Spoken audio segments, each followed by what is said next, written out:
Well, thank you, everybody. It's lovely to see so many people here in person. Welcome back to the post-COVID world, when we can feel brave to all get together. I know some of you did the last year's conference. I didn't make it up that time. I connected online. And welcome to all the people I know well and some that I know less well who are joining in remotely. I mention it's the people I know quite well because all of this panel speakers had the pleasure of being with them in the Carpathian Mountains in September, where as part of this FTDO project that we put together, we ran a volunteer revival camp.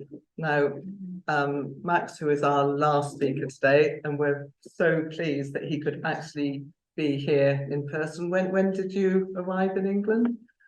Yesterday. Yesterday, so fresh in from Ukraine, and I can tell you from personal experience, those border crossings are long and difficult, and I imagine even more so for Ukrainian citizens. So to go back to the positive of when we were last together, and if you have any questions on mushrooms, this would be a very good panel for that, because my specific memory of both Natalia and Lyudmila, who are our first speakers, is there is very little about mushrooms that these two people don't know. So as our revival work camp was in both glorious weather, in wonderful countryside, and at the main autumn mushrooming time of year, a lot of time and effort went into collecting mushrooms, and maybe there will be photos in the interval which you will see. To begin with, I was a little bit worried that the essence of our workshop was to help people relax. For many people from the East, it was getting away from air raid sirens, but also getting away from the pressure of work, which they had all the time, helping IDPs who were moving from east to west. So we'd all gathered together there. We did have some formal sessions. Many of them were outside because the weather was good and there wasn't really as such a training room, but we improvised with the canteen and everything. So when we first went up the mountains mushrooming, we were grouped together. I thought, well, this is a good team building exercise, because that was part of the thinking behind this project, was that, yes, we need to get as much money out to the people who are doing this wonderful work. But we also can help them by letting them know about each other, getting to know, oh, well, that's a good idea. Other people are doing that. Maybe we could try this. Also learning from other people's mistakes. As we all know, you learn far more from the mistakes you make even than from the successes. And so we start going up the mountains to collect mushrooms. And to begin with, it's a bit of a competitive thing because, you know, who's got what, you know, oh, I found a nice patch of mushrooms, and I thought, oh, this isn't going to help the team building too well. But in the end, there were just so many mushrooms. I think the competitive aspect just fell away, and they were all helping each other. And you should have seen them all in the evening, because a lot of the mushrooms then had to be chopped and worked in a way which, please don't ask me, I don't know all these secrets. But it was a lovely communal activity around the tables in the kitchen, and this was the most beautiful place, which I imagine that the others will tell you a little bit more about themselves as part of their work. So we organized this to give them a break so that they could share all their ideas and experiences, and get to know each other quite well. We have quite an active social media group now to continue these contacts, and people are asking if we can get together again, but at present we don't have funding for this. And it was all made possible in this wonderful way, because initially I just thought we would have a small get-together in a nice hotel in a town somewhere, but we went up to a hostel, quite basic facilities, but very good, and Max was our wonderful host. So I can answer any questions if you have about our project, but I think the real information you can get are from our partner organisations. So both Natalia and Lyudmila's organisations, they received a smaller grant from us, not for humanitarian aid, but specifically for therapeutic work, which they were adding to lots of other work that they're talking about. So when they're speaking now, they'll be talking about what their organisations are doing in general, as well as the specifics of what they did with our grant money. So I would like to hand over to Natalia Shmurikova, who is our first speaker from the Centre for Strategic Initiatives, based in Khmelnytsky. And what I do love about Natalia is the way that she can do very small local work in villages, and she can think very strategically. So I think it's a very well-named organisation. So Natalia, please can I hand over to you now? Dear ladies and gentlemen, I am greeting you from Ukraine, and I am wishing you a peaceful and fruitful time at the conference. Let me introduce you to the work that a Center for Strategic Initiative NGO does in Ukraine. So let me give you a short introduction to the work that we started in February of 2022 with the beginning of the war, when the thousands of refugees started coming to the Khmelnytsky Oblast from the east and north of the country.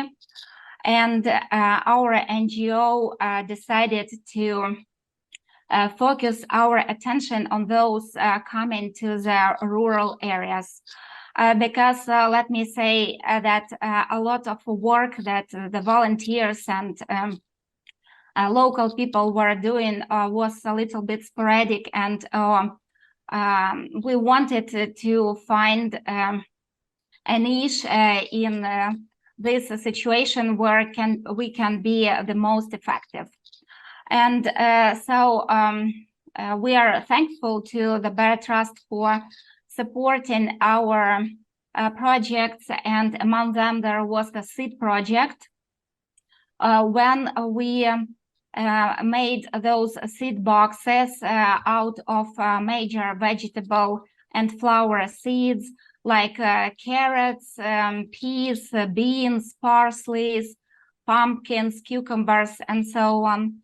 And we were distributing those seed boxes among the IDP families who were coming to the rural areas, because mostly those people are from the urban territories, and for them it was very important to be able to adjust to living on land, as the Khmelnytsky Oblast, which is in the west of Ukraine, is mostly a rural territory, and the families, when they were coming to the city of Khmelnytsky, then later on they were distributing all over the oblast to the villages, sometimes to really remote areas, when they had little opportunity to get a humanitarian aid, to find the work or place their children into the kindergartens. So for them, it was important to learn to live on land, and the seed boxes was our first important after-war project for the IDPs. And this project had also a very unexpected therapeutic effect for these people because, as you might remember, that in May of 2022, when the Ukrainian armed forces were liberating the Kyiv region, the Sumy region, the Chernihiv region, and some of the IDP families wanted to go back to their houses, especially if those houses were not destroyed. But of course, it was unsafe, it was dangerous, and our volunteers were trying to convince the families, especially those with children, not to hurry back home and stay with us in a safer place. But what could really convince people to stay was the seeds, because as soon as they planted the seeds into the ground, they wanted to see them grow, and then later they wanted to harvest. And when we talked to people, they were saying, oh, probably we should stay over the summer till September, then we will see our harvest, and probably then we will go back to our homes. And when in September, October, November, they had their harvest, they would say, oh, probably we should stay over the winter. And then in spring, we had another seed boxes project supported also by the Khmelnytsky territorial community. So it's the budget financing that we got. And also we had our sponsors, other sponsors to support this idea. So many people stayed with us, and many stayed for good due to the seeds. So we all know that gardening is therapeutic, but that's a very good way when you do something with love and care, like plant the seeds, that then later it can save lives. We also had other projects also supported by the BEARR Trust, and we're really very thankful for this assistance. It was the gardening tools project, because people in the rural areas needed gardening tools to live on land. And then in the autumn we had a berry bush project where we distributed the black currant bushes to plant in the villages. It's the most popular berry in our region. And then during the winter, when we had blackouts in Ukraine, we supported people from the many children families, families that had 3 to 8 children, with light torches, because many hours without electricity for families with many children is a very it's hard. I mean, children need to study, they need to play, and those torches in the villages were really very helpful. The year of 2023 was much easier for us, as we, as an NGO, started to look ahead. The last year we were living like people live one day, don't play ahead, never knowing if they stay overnight and so on, if they stay alive. But the year of 2023 gave us hope as Ukrainians, and also for our NGO, it was easier to work on the seed project this spring because we already had a lot of contacts among the village councils, village heads, and other partner NGOs. And we had also active partners who would come, take the seeds and help us distribute to the remote villages. And it was easier for us to write letters, collect reports, and have all the recordings and everything done, and serve more people than we could. And this spring, we could see how we grew as an organization, and how more effective we could become. And in summer of this year, there was another project from the BEARR Trust, which was focusing on therapeutic activities. And for our organization, it meant therapeutic activities for the rural children, both IDPs and local, together with adults. And we were thinking about different kinds of activities that we could see for the children, but also we wanted the villages themselves to decide what they could do for their children, as the villages, bigger and smaller, are all different. They all have some features, something interesting, specific. And so we decided to have a competition of proposals from the villages where they could describe the activities of a therapeutic nature for their children.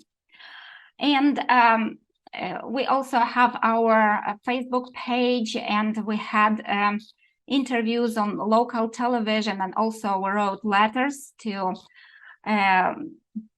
United Territorial Communities describing our idea of therapeutic activities. And we received proposals from initiative groups, libraries, museums, from village governments, departments, for example, departments of education, and so on, stating different kinds of activities. And finally, we chose 8 projects which received a little financing of 12,000 hryvnia, which is around 300 euros per project. And those projects were fulfilled in the villages during July and August of this year. Some of the projects included only one big event for the village, and some of the projects were divided into smaller activities throughout the whole month. So we didn't say exactly what to do, and the villages, the initiative groups organized themselves their activities. Mostly the expenses were stationery, food, sport, inventory, sometimes plants, and something like that. And the activities included master classes on art therapy. They included baking master classes. They included, I can cite some of the examples of what was done. The village of Madribish, they wanted to have a big park in their village, and so they bought beautiful flowers and bushes, and the villagers also brought some of the flowers from their own garden to make a big central park in the village. And both adults and children were involved in planting, and then after that they had a little excursion to the local castle where they could get acquainted to the history of this place, which was important for the IDPs to know the local history. And in the evening, they had a big bowl of fish soup on the open air. These were simple events, but for the village children, village youth, they were interesting. There was another project in the village of Chimeriivtsi, which is a really very remote area in our oblast, where the local library became the center of interesting activities for the children in the summer, because August, it's the time when children don't go to school, stay home, and the library was doing, every day they were doing some minor activities. One day they wanted to go out and read books outdoors. The other day they had a little baking masterclass for children. Next day they were going on excursion. So almost every day they had minor activities where children were coming to the library. And number 3 example is the village of Zavalya, which is situated on the bank of the Zbruch River near the rocks. And this village has a specific, they have caves in the rocks and they have bats. And so the children, together with the adults, started with cleaning the banks from garbage, and later in the day they had master classes on drawing bats and had a lecture on bats. They got to know more interesting information about the bats, and later they were floating on the little boats on this river together with the adults, and this was a nice ending of this day. So these are examples of activities that were done in the villages, and we are looking forward for continuation, because I've been already asked whether we would do anything like that again, because of course we report on the work that we do and such activities, and for other villages these are interesting events and to do. So what I would say is of course it's thank you, which I always keep saying thank you to the BEARR Trust for the work that you do for Ukraine, and to all of you who support the BEARR Trust and us Ukrainians in the difficult times. Thank you.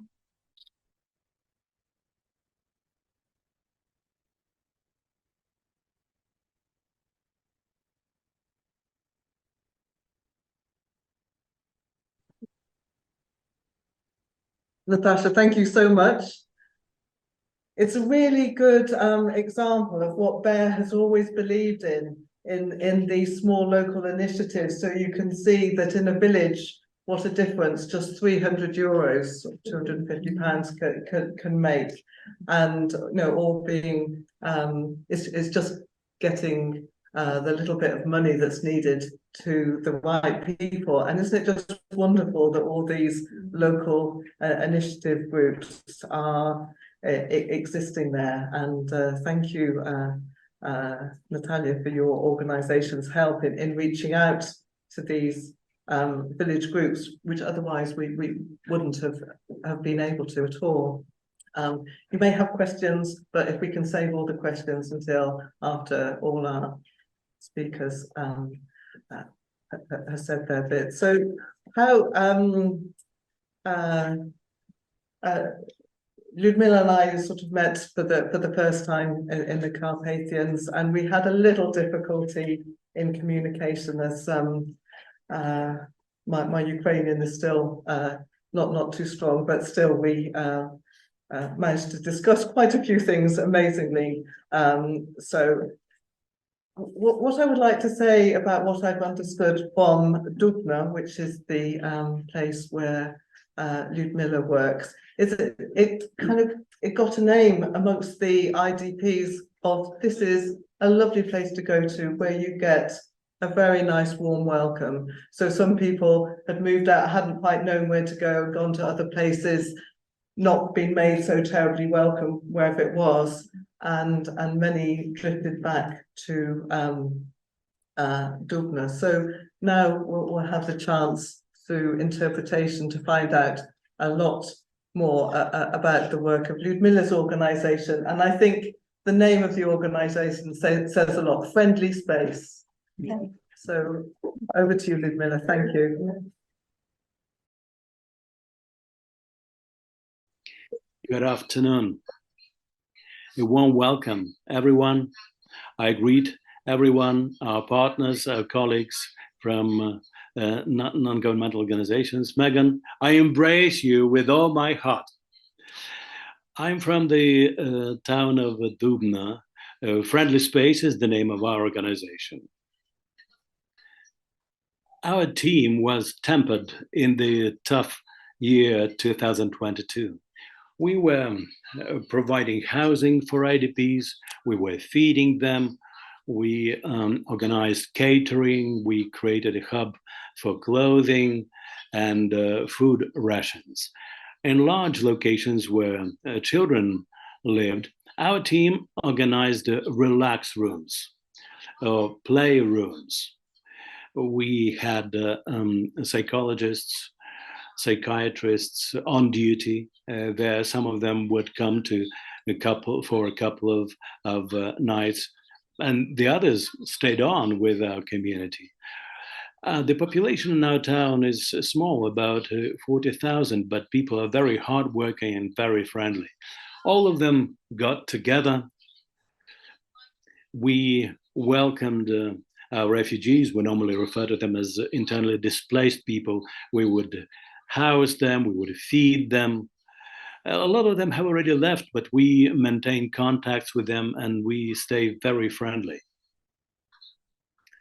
Our team organized cooperation among all relevant stakeholders and the NGOs working in our region. Some volunteer organizations provide donations and help the military. Others, together with us, help the civilian population. We have a well-established cooperation with the local authorities. Our organization was even awarded by the regional authorities for the work that we're doing, which is also a proof of the work being efficient. Our district has 19 territorial communities, and we have established cooperation with social services across those communities. We have pooled our efforts, but volunteers are also human beings and they get tired sometimes. So we were moderators in organizing a meeting with our volunteers. It was a kind of relaxation therapy thing. We were very worried because we didn't know if the volunteers would attend our events, and we were pleasantly surprised when the attendance was 100%. There were more than 30 people attending, people from NGOs operating in our region. And it was very gratifying to see the adults coming, people of pension age and beyond. So we kind of revitalized and recharged each other and exchanged our experience with each other. So the meeting was really a success, and we understand that they are very popular. That is why we are planning another one for November. We have a castle of the Ostrozhky princes in our town, and we are planning to hold that event at that site. We are actively cooperating with the employment service as well. A lot of people whom we housed in our region were finally employed with our assistance. Sometimes we give out food rations because some people are still in need. But the focus of our work is on children, because this is our future. Just like in the trenches at the front line, people are fighting for our freedom. Likewise, we at the local level are fighting for our future, and our future is embodied by our children. This is our most valuable asset. The year 2022 was especially tough because we had to provide basic necessities for people. And thanks to BEARR Trust, our dream has come true, and we now have an arts workshop within which children mingle, the locals and the IDP children. We had 3 groups of what we call clay therapy. We also have a group of people dealing with painting, with artistic decoration of bags, and so on. Children are in raptures, and the adults are also very happy with what we are doing. Sometimes psychologists hold individual sessions with children. Currently, 375 children who have come to our region are children up to 17 years of age, 375. And the local children, 280 children from our region have attended our master classes as well. Our psychologists say that people, when they come from elsewhere, they lack motivation sometimes. They feel depressed time and time again. They have lower self-esteem, because you can understand that people in the east of Ukraine, most of them speak Russian, which is also a kind of an issue in Western Ukraine. But now we observe that people who came from the east of Ukraine and came to our region started switching to Ukrainian, and we think that this is absolutely awesome. So what have we achieved by our master classes? What is the impact? Children have become more active, more cheerful. We've had most positive feedback from the parents. Our artistic workshop is on everybody's lips. People, and primarily children, improve their skills of self-improvement. They learn how to overcome difficulties in a new place. And those who attend schools, their socialization processes are faster. And those who do not attend schools on a regular basis have a slower process of socializations. We're also planning now to hold family days, as we call it, because a lot of parents would like to attend our artistic workshop together with their children. We've already had one experiment of that kind, and people liked it. And next Tuesday, we're planning to hold another one. We keep surveying people all the time because we need their feedback to assess the impact of what we do, especially when we're talking about families with children. We need to know for sure that there is a call for what we do in our community. This is crucial for us because our team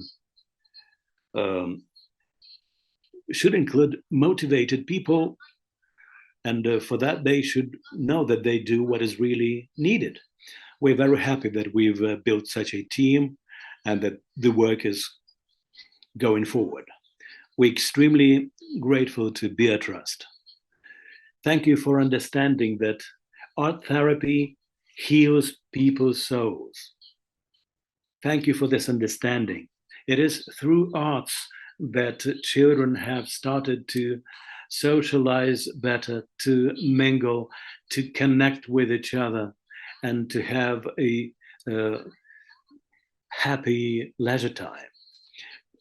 Currently, we have 4 hostels where our IDPs live.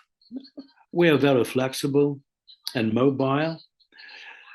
The holiday season is coming up, and we invite people to come over to us. But if we get invited, we can go out in the field and run our master classes at somebody else's schools or in the areas where IDPs live.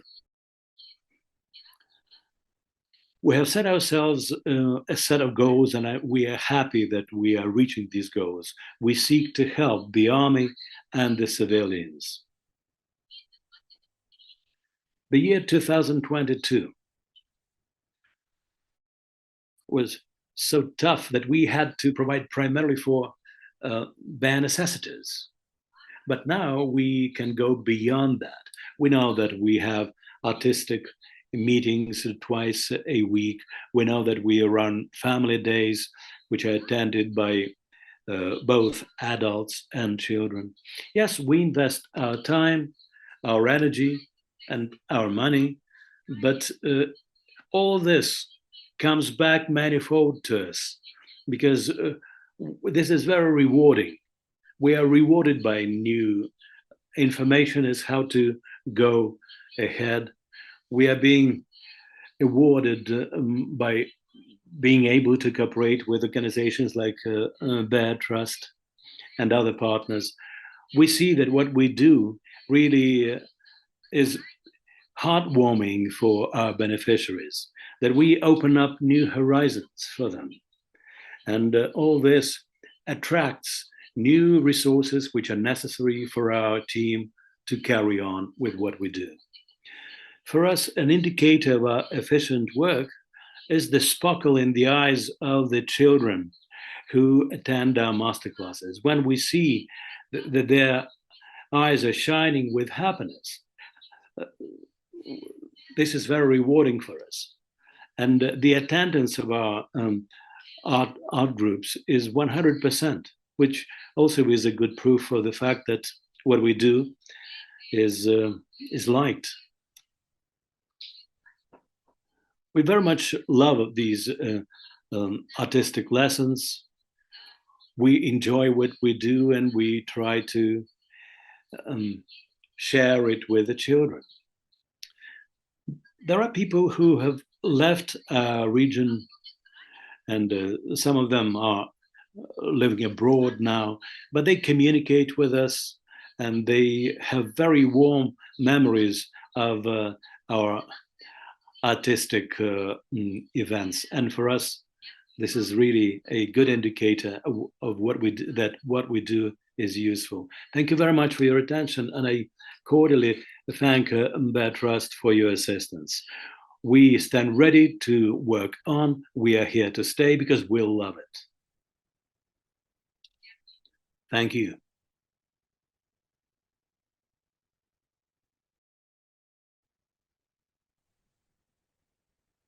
So, Lyudmila, thank you very much. I learned far more about your work this time with the excellent translation of Alexander, which we heard here. And I should have said when I was introducing Lyudmila that the BEARR Trust hadn't worked with Friendly Space before. It was a new organization which HealthFront put us in touch with early on, and we are very grateful for that because we like very much the work that they do. So Lyudmila mentioned a sparkle in the eyes of the children after they've come for a therapy session. I would like to think that after our workshop in the Carpathians, that amongst the NGO staff and volunteers that we'd invited, that when they left, they had a bit more of a sparkle in their eyes after the nice, relaxing time that they had. And if they did, it was largely due to Max Maslenikov, our next speaker, and how beautifully, how wonderfully, how generously he hosted our workshop there, just seeing who the people were and what they might like. What more can we do for these people to help them relax and feel more regenerated for the difficult situations that they will be going back to. So even to the extent that he brought a massage therapist from Dnipro, which is where Max comes from. And so there was a massage room up in the attic of this hostel, which a few of us, myself included, I do have to say, availed ourselves of these services. But not only that, when we went up into the mountains on the back of a flatbed truck around hairpin bends,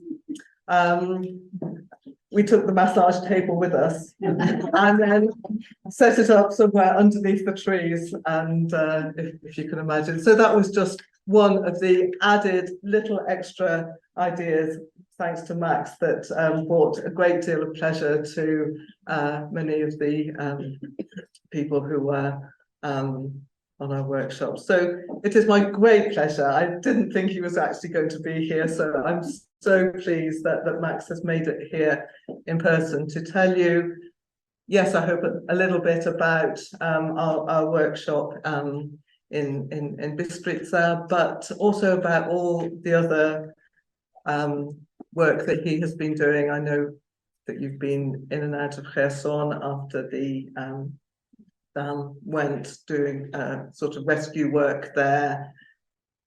And he has many ideas and plans as well, but I leave it to you, Max, to share what you would like to about. He's a very big thinker. The stage is yours, Max. Thank you. Okay, I'm gonna have my 10 minutes. Yeah. Right now, okay.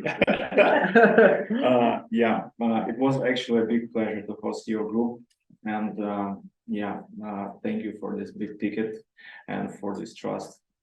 BEARR was the first group which we have hosted in Carpathian Mountains, and now we will proceed, because we see that the problem of we have a lot of active volunteers, NGO workers, and so on, who are very passionate to drive projects, to support people, and to deal with those problems, a lot of problems that we have according to war actions and so on. The volunteers' regular life is it looks like you have amount of challenges way bigger than you can deal with, and you have a feeling of that you are not doing enough. You have to do more and more and more, and a lot of them are really close to burnout. And even my partner of my charity is he has burned out. And now we lost him, I would say, for 3 months at least. And this is a problem because he is a very powerful person, and this is a huge gap we have for now. But what we are focused on and what we are about, I would say that maybe we are dealing with psychological problems, but in the other way. So you can talk to the person and help him to go through the problems, or you can try to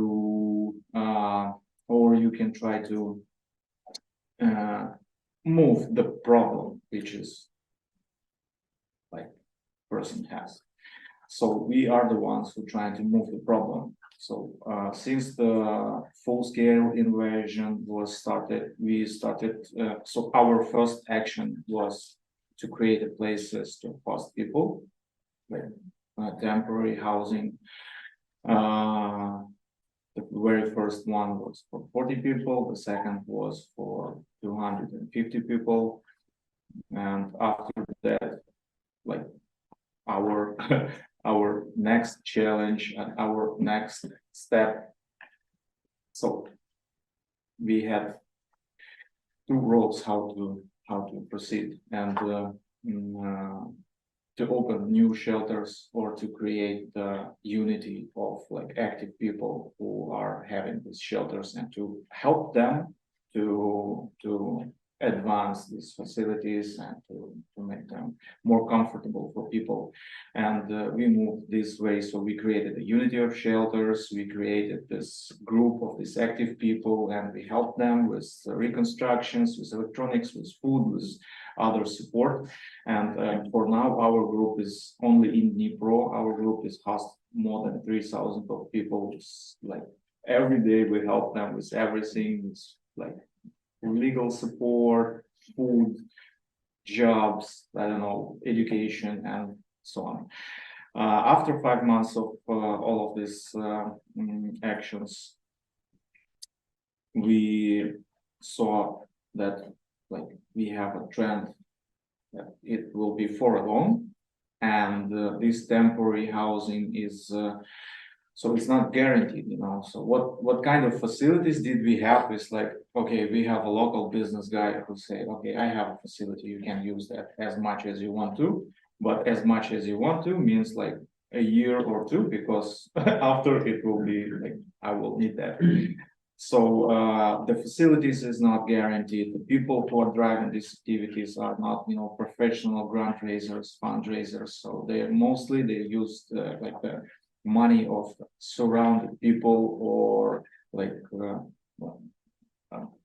there was no any system funding, you know. I don't know how to explain it. So what we saw is that soon it's gonna be a problem, because shelters will be like closing, and we started a program of like creating of long-term housing for people. And now we have the very first facility, which is already opened for 800 square meters, and it will host 50 people for 5 years. So it is a guarantee for housing for 5 years, and it really helped people to stabilize psychologically, because like this is the basic, you know, so this is a ground which they can, like, you know, start from. And our second step is like to help those people to integrate to new communities, because as like you have Ukrainians here in UK, and these people mostly having cultural shock because of very huge difference between like living in Ukraine and living in UK. And the same we have in Dnipro, because like if we have people from small villages in a city which has 1 million people, it's like quite different life, absolutely, and they are not connected to this life, and they are very overstressed, because they don't understand how to restart their lives over there. So even if you want to have a job in a retail, you know, it's like quite different store that you had in your village, you know. So yeah, our the focus of our team is like to follow the trends. So we try to figure out what will happen in year or two, and we try to create like the stable solution to cover this problem. So one of the problems we're covering is housing. Is actually not housing, it's a guarantee for housing, to make people able to restart their life. The second step is that we provide them with education. So we upskilling them to be able to start to apply for a job and to rent apartments and to restart their lives even they're in Dnipro. To explain what kind of problem do we have with those IDPs currently in Dnipro. Before the full-scale invasion was started, Dnipro the population of Dnipro was around 900,000 of people, and now we have 400,000 of IDPs.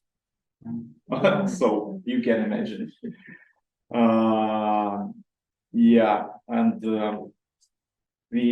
they don't want to leave Dnipro because it has like geographically. So we are surrounded by Kharkiv, Luhansk, Donetsk, Zaporizhia, so the hottest regions, and they came to Dnipro and they stayed and just waiting until he can go back. We trying to explain that they don't have to wait for that because those territories are like fully destroyed. Nothing over there, no water, no gas, no electricity, no buildings. So they're just having like a flat ground, and everything is mined. So I don't know what they are expecting for, but they are sitting in Dnipro and doesn't go anywhere. The second step is the integration of those people, and we're trying to separate these people for groups. So we have people with disabilities. We have solutions for them. We have kids. We create a lot of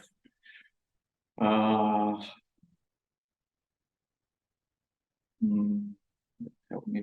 Rising holidays, celebrations. Yeah, so we create the events, and we have a lot of kids which are visiting our events, 2,000 and more, and we try to help them to distress because so try to imagine if you are a kid, you are in a foreign city, you don't know anyone, and your parents are like very aggressive, very overstressed, and do not see any future. So those kids are like our future, and we have to help them, to get back normal. So we provide them with sports classes, IT courses, and everything. We already have that. For adults, we have educational upskilling program, support with like small granting for entrepreneurship and so on, and we trying to motivate them to restart. But before we started to provide this long-term guaranteed housing for 5 years, there was no chance to. Okay, I have my 10 minutes.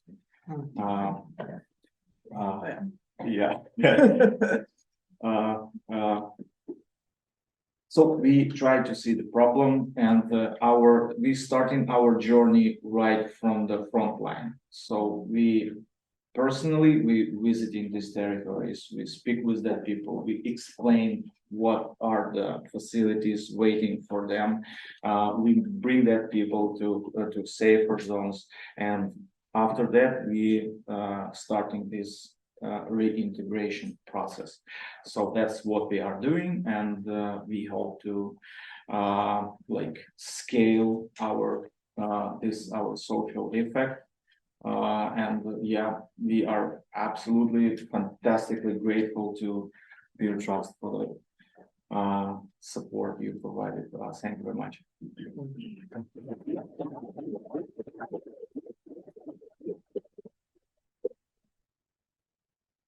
Well, thank you, Max. And before we move into questions, I would just like to say how very sorry I am to hear about your colleagues. So something that perhaps you need to appreciate, that when this volunteer revival camp that we had up in the mountains was being arranged, and everything was done for us, the transport, the food, the extracurricular activities. It was Max and his family, so his wife was quite a lot involved, and these other volunteers who were doing this work in Dnipro, and they came over and they were looking after us. And some of the jobs weren't that easy, as in a lot of our trains or buses got into Ivano-Frankivsk at sort of 4:30 in the morning, and there they were to pick us up and drive us along roads which were not, to call them roads is being complimentary. I'm from a farm, and I know what farm tracks are like, and this was something else. But it just does show the danger for all these people who are putting themselves heart and soul into this work now, sort of 18 months in, and we do hope that he feels better soon. So what we've tried to show you here with our first 3 speakers is how these organisations have moved from the short-term aid, which everyone started doing at the beginning of the war. You know, here's food that you will need, washing product, anything else. Oh, you need some bed linen, and adding that. Just the short term, these are your immediate needs, and how they're looking more now to medium term solutions. So with Natalia's organisation helping people with seeds to plant. I come from a farming background, probably a lot of you have allotments and whatever, and that investment you have when you have the things that you've planted growing and want to see the harvest, some sort of investment in the future. How Ludmila's organisation is helping with employment locally so that you feel you're needed and valued and can carry on some sort of life with your own source of income, and how Max's organisation is looking at housing. And this isn't just, you know, for the next week or two. If you know that you can be here for a number of years, then maybe you can start thinking in a little different way. And it was interesting, I thought, also the cultural clashes, the ones that we have here, and you all know. I mean, I come from a farm outside a small village, and I remember, you know, coming up to London and what a shock that was, and that was of my own choice. And I could go back to the farm if ever I wanted to. But these, so either which way. So in the large town of Dnipro, all the people from the surrounding villages getting used to urban life, and for Natalia and Khmelnytsky region, all the people from the big cities who've moved slightly further and are now having to accustom themselves to life in a village. So I don't know, shall I start with other questions from the floor? Because we have some here, but the people in person, so I could first hand. Is that the microphone? That is the microphone. I think it should pick up. Stephen Gill, long time lifelong watcher of this region. Max, I thought it was particularly interesting that you said about the long term, about finding housing for 5 years and so on. This is for the other two as well. I think that in the West, we're beginning to realise that this is not going to be over in a hurry. Perhaps I'm asking you to look into a crystal ball, but how do you think this is going to come to an end? Just to give you a clue, I was talking to a military specialist last week, who I know very well, and respect greatly, who said, when this kicked off, I said it was going to be like the Iran-Iraq War, which was 10 years. Can you cope with that? Because as long as that. I'm not that good with the war issues, you know, so I can't predict anything in that regard. I know that we are brave enough to push that back. I don't know how much time it would take, but yeah, but our Ukrainian warriors are like so good in that, you know. So I'm not sure if we will have like big support or small support. We will fight anyway. So how long it would take? It's like it's as for me on my place, it's impossible to predict. But we are looking forward for 5 years for our program so far. Okay, so this is our next step. Because I know what I do know exactly, that even if everything will stop tomorrow, these territories are unable to live. You know, Yes. we can't use that to get people back, because it's like it mined so so hard, you know, and it would take around 15 years to clean that. Yeah. At least 15 years. But thank you, Max, for your answer. Lyudmila and Natalia, would you like to add something? Because the question was to all of you, or if you have nothing.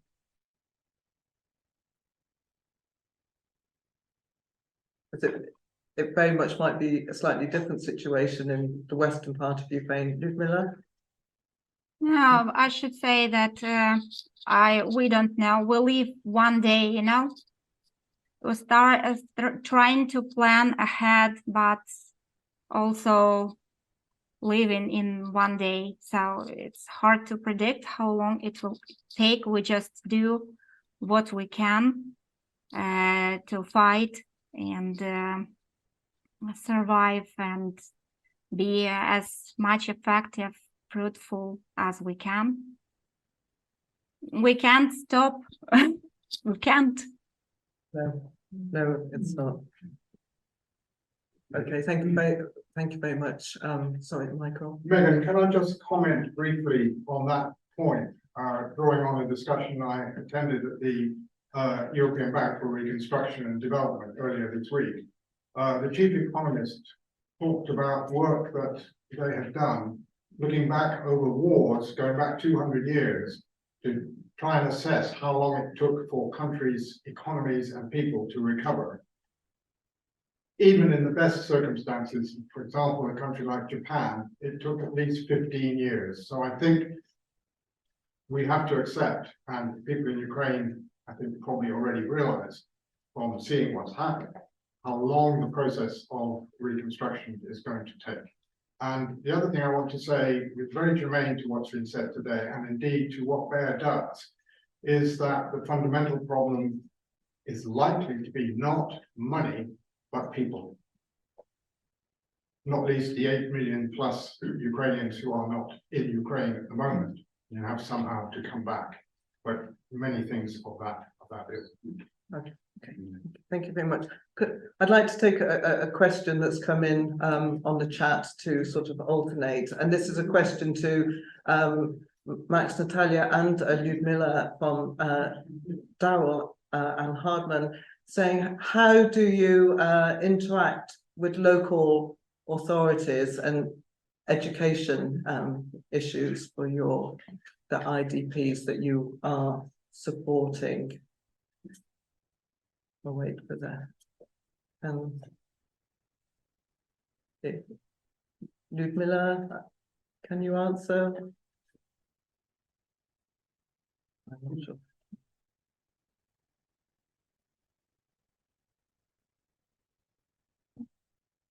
So Lyudmila probably has to wait for the translation.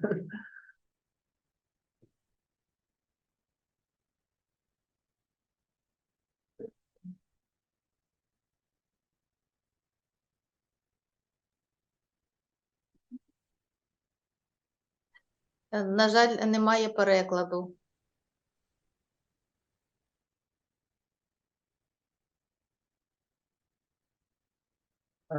It was the question, I would say, for me, because could Max explain how he interacts? Yes, but it's true. We are not, we do not interact with any local authorities, so we involve active society and business to help us. So if we talk about the IT education, we are supported by one of the biggest IT company in Ukraine, which is called SoftServe, and we have this project in every big city, including Kherson, which is educating kids starting from 13 years old to IT professions, and all of the others upskilling and reskilling projects are mostly driven by business Rather than Yes. local authorities. No, we have, so this is our position. We have no interactions with our government at all. Thank you. Thank you. I guess my question somehow overlaps with one that I saw regarding children from institutions, but thank you for mentioning persons with disabilities. I'm Dragana from Disability Rights International. And just wanted to ask you what kind of support you're providing, and seeing that, you know, that we do monitoring of the situation of children in institutions. I see also that there is a question whether you received children coming in groups or older or people with disabilities, adults that were moved to your city from institutions in the East, and what's happening there, if you have some information. Is as we are not the professionals, you know, to deal with that kind of people. So what we can do, we can prepare places for them. Okay, so we have the organizations which are like professional, like actual support, and we made the reconstruction of the facilities for them, and we prepared the facilities. So we bought these special beds, mattresses, everything. So we helped them to create these places to host the people, and we helped them with payments for international passports, because we have to create those passports for some of those people, and then they started their journey to Germany and so on. And over there they have like very good care, and so that's how we can help. And all of our facilities, all of our shelters are like inclusive. So we have everything, and the first floor of this first facility is like, so we have 5 rooms, and 4 of them are occupied by people with disabilities. So we have everything for normal living. Thank you. Can I just check if Ludmila or Natalia would like to add anything on IDPs with disabilities or educational institutions en masse?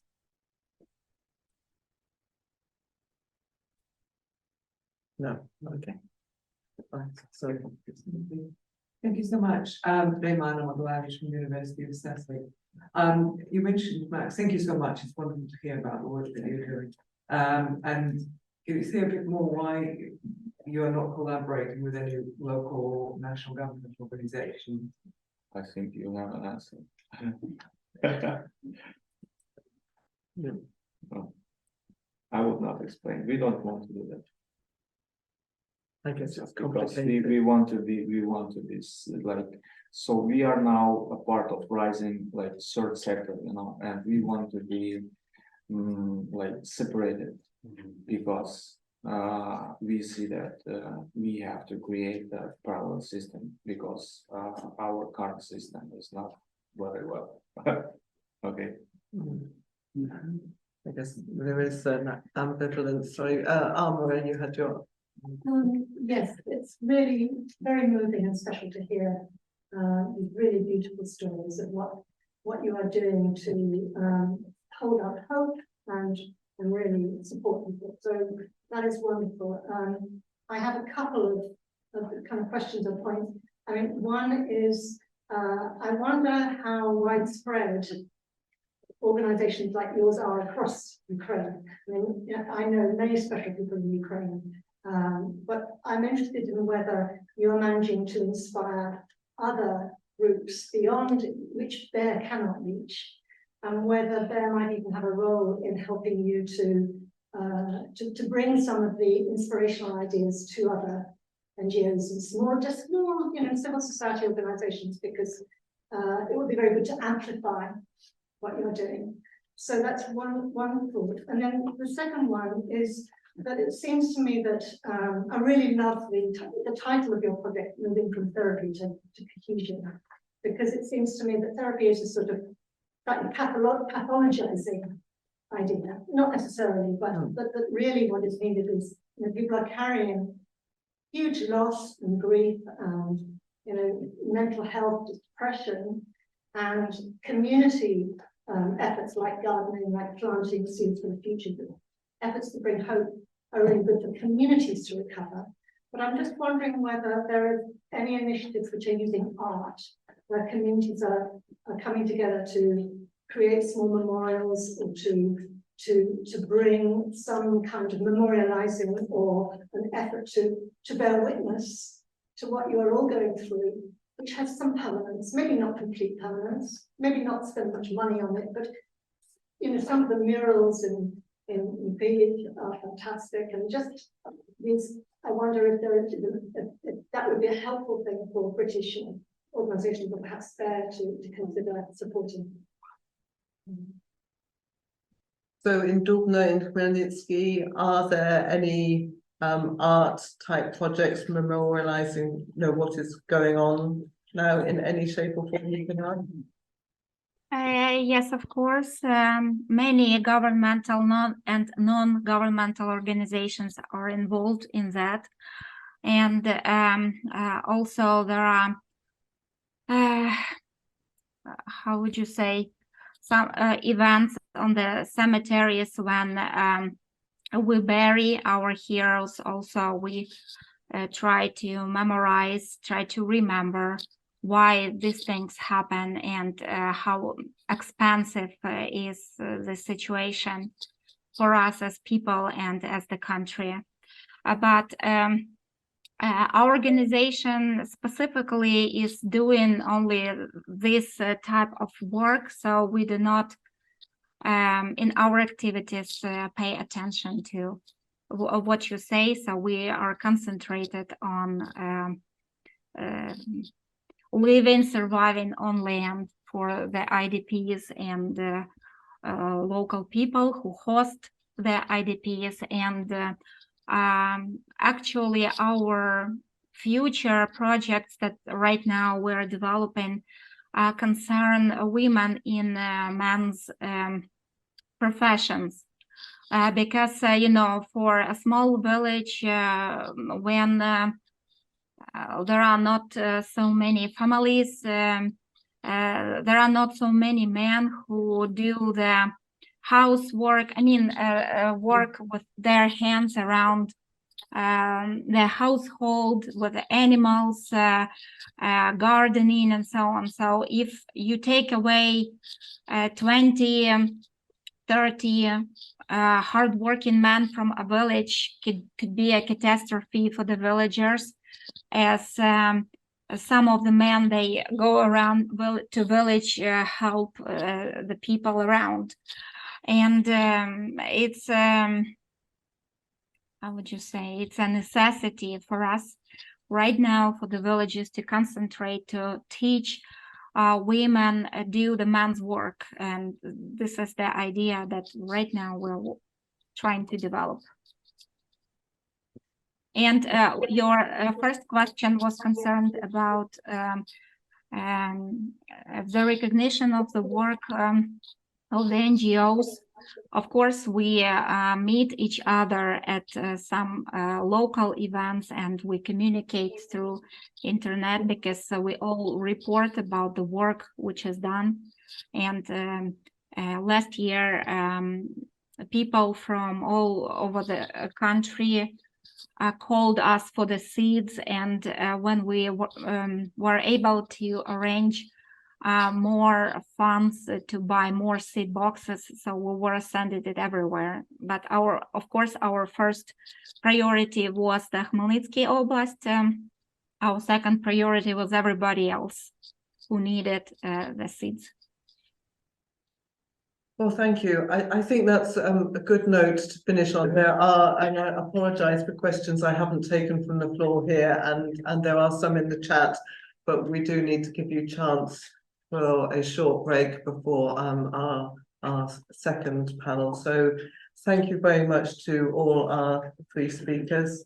That you've covered a lot of ground, and I think a lot of useful information, and it's so much better to hear it live from in your voice rather than just as a written report or anything like that. So thank you so much for your time, and please everybody take a short break, and we'll be reconvening at 2:35 our time, 4:35 Ukrainian time for the next panel. Thank you very much.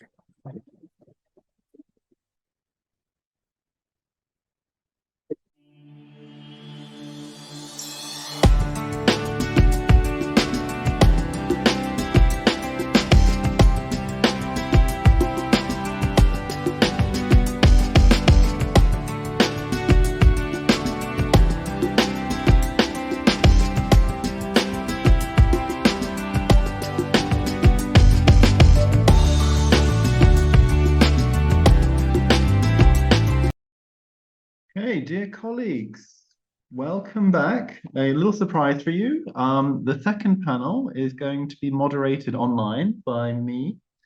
I hope just technically you can all see and hear us online fine in the room. Yes, great, thank you. So my name is Michael Russell. I'm a trustee of BEARR and also work at the University of Innsbruck. And I'm delighted to be able to chair the second panel, where we are seeking to bring in wider perspectives on the theme of community support for mental health, resilience, and recovery.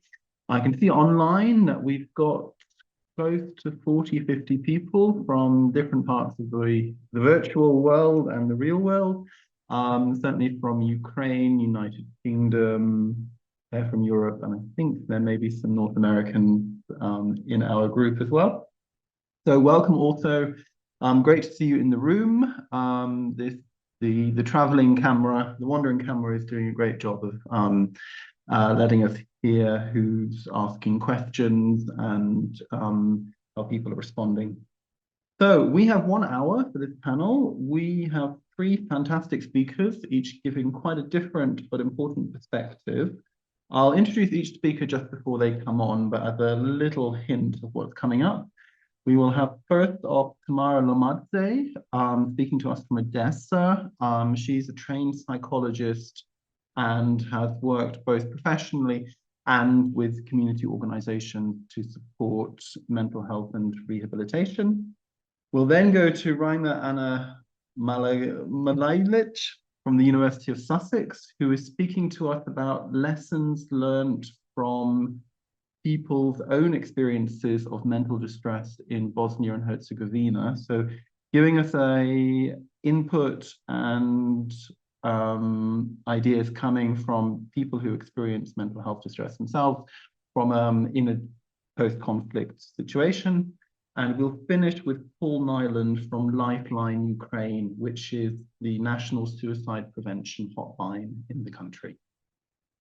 As always, we're wonderfully supported by our 2 translators on Ukrainian and Russian. For those of you who have just joined us online, you are able to switch between the languages by finding the button at the bottom of Zoom, which offers you English, Russian, Ukrainian, or original, if you would like to follow things in multiple languages. Tamara will be speaking to us in Russian and Raima and Paul in English, just to make you aware.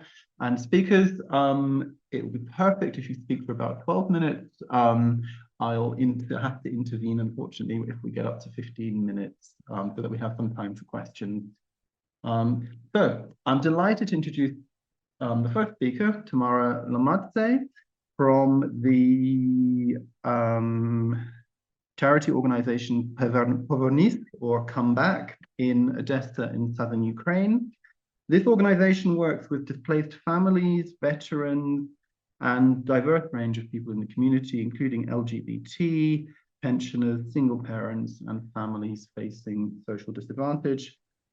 She has worked with Doctors Without Borders in Donetsk, in eastern Ukraine, during the conflicts there. And since the full-scale invasion last year, she has been working on issues around trauma and particularly training for people to work with trauma issues, psychological first aid, and PTSD. So Tamara, we're delighted that you're with us, and please, we're looking forward to your sharing your experience with us.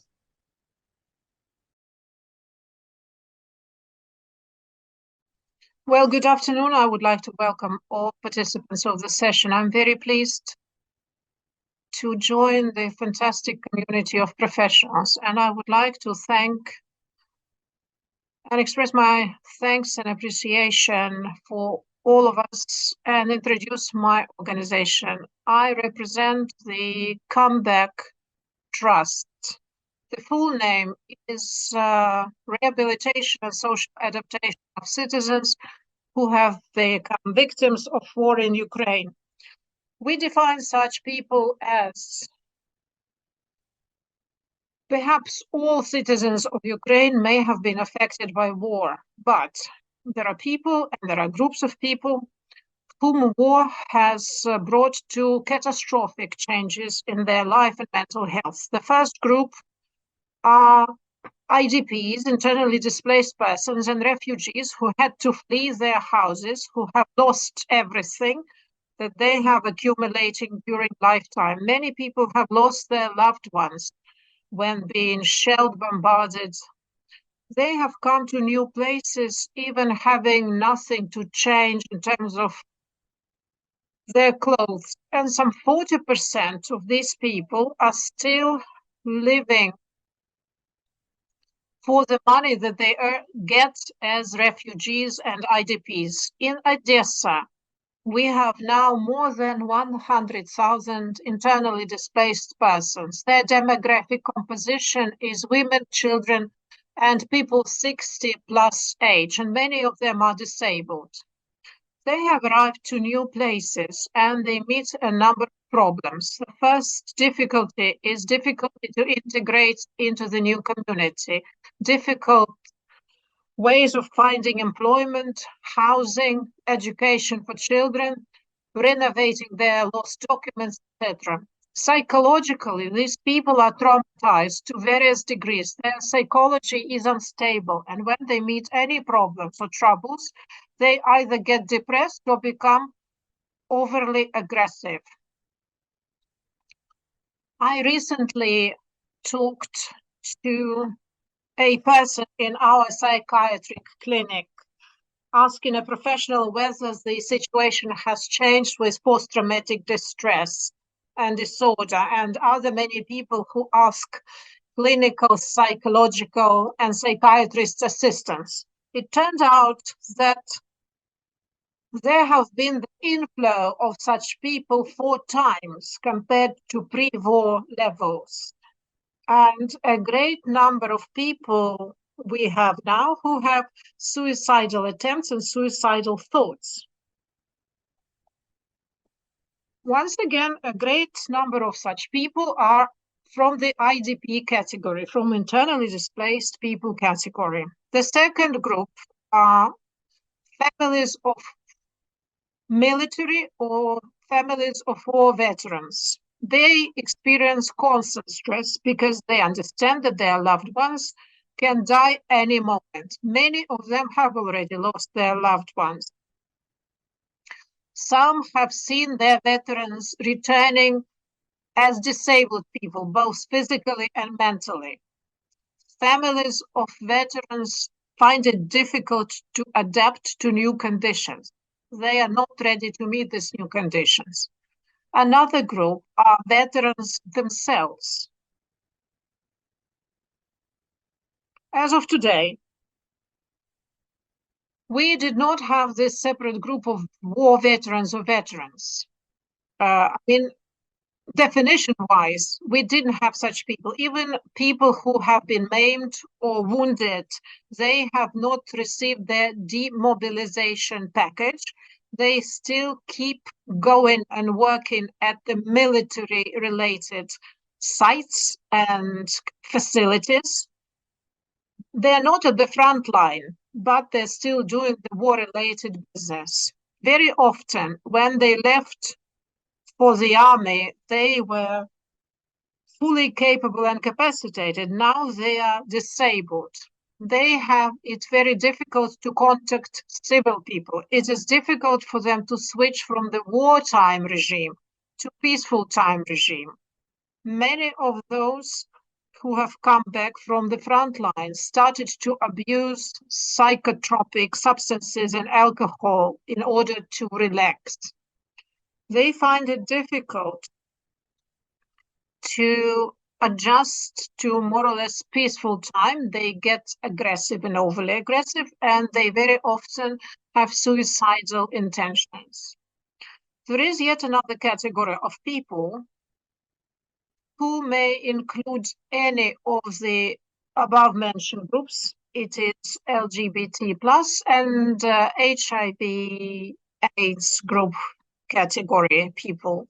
They not only experience the above mentioned problems, they also feel stigmatized and rejected by society at large, and stigmatized and rejected by their families.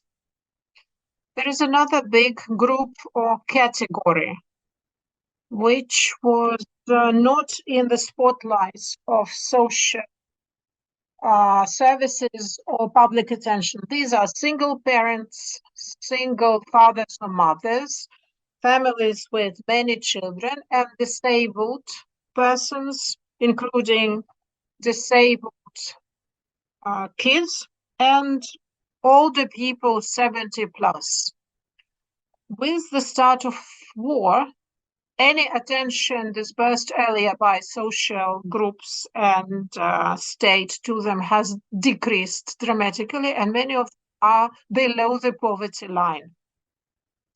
All these groups that I have mentioned have need in social support in terms of utility payments, shelter, housing, food, etc. We interact and work with each and every one out of these categories of people, and we have already understood the needs and wishes of these people. I would like to give you an example of what we have to work with. A person has returned home from the front. He is disabled. He has to meet a number of problems while trying to get through the documents proving that he has been at the front line and now he's been disabled. First, this is the bureaucratic paperwork that he has to face, and second, this is the bureaucratic or bureaucratic misunderstanding by the officials, because very often people just tell him, it was not I who sent you to the front line. They go into streets and they see that discotheques are working, shops are working, people go to their regular chores. So this military serviceman who has returned is seen that he is no longer part and parcel of the peaceful time society. At the front line, the usual feedback to any threatening situation is anger and aggression. So this person acts the same way in the peaceful towns. So we started to psychologically assist these people, but we found it was of little assistance. So we thought of a comprehensive approach. As Vivekananda and Mahatma Gandhi were saying, before talking about God to any person, you should give this person bread and some food. And we believe that the comprehensive approach that we developed was indeed a saving grace. In order to solve psychological problems of a person, you have to assist the person to resolve social and sociological problems. So we have case manager, psychologist, and legal advisor. The psychologist tries to assist in terms of psychology. The psychologist assists the person in diminishing the uncertainty level, trying to re-socialize this person back into the society. The legal advisor, the legal counsel assists in re-establishing documents, getting pension payment, disability proofs, etc. Case manager is assisting this person to visit various bureaucratic offices and assist and accommodates decision and resolution of any daily chores that this person might need to engage in, ranging from psychology to education. All these experts from 3 directions work in unison and focus on a particular person to whom they are assigned. So this is the trident direction which works with all these groups. If we speak about internally displaced women and children, we understand that in order for them to integrate into local community, it is necessary to assist them in reaching competitive standards at the market and get perhaps more free time to retrain and get education if necessary. Same applies to some other categories. There are centers for daytime engagement of children and adolescents. While kids are busy in such training centers, women can get retraining and become more competitive in the novelty conditions they have found themselves in. Same will apply to assisting in educational terms to kids who have been removed from one place to another and perhaps have lost some time in their regular education. Naturally, we are cooperating with some specially trained centers, but we would very much like to have them located centrally within our projects so that we can focus and reach out to particular families and people in need. If we speak about elderly people and their needs, predominantly they need food support in terms of food basket support and non-food psychological support, because very often these people remain single, they remain alone because their grandchildren and children have left because of all various reasons. And these people may have problems in transportation. So in order to bring them from one place to another, mobile groups are necessary.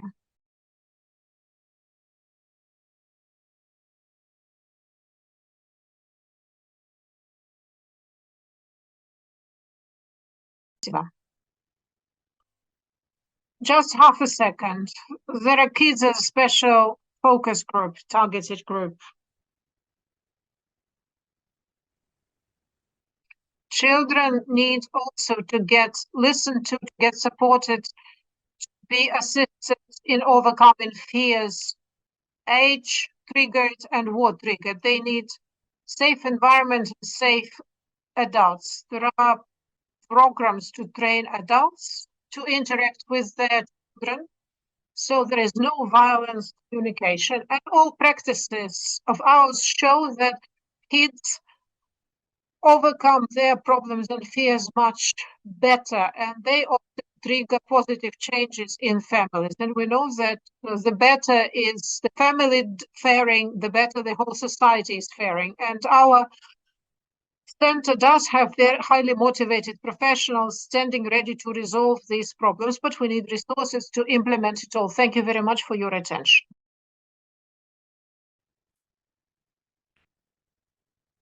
Tamara, thank you so much. It was very, with a heavy heart that I interrupted you.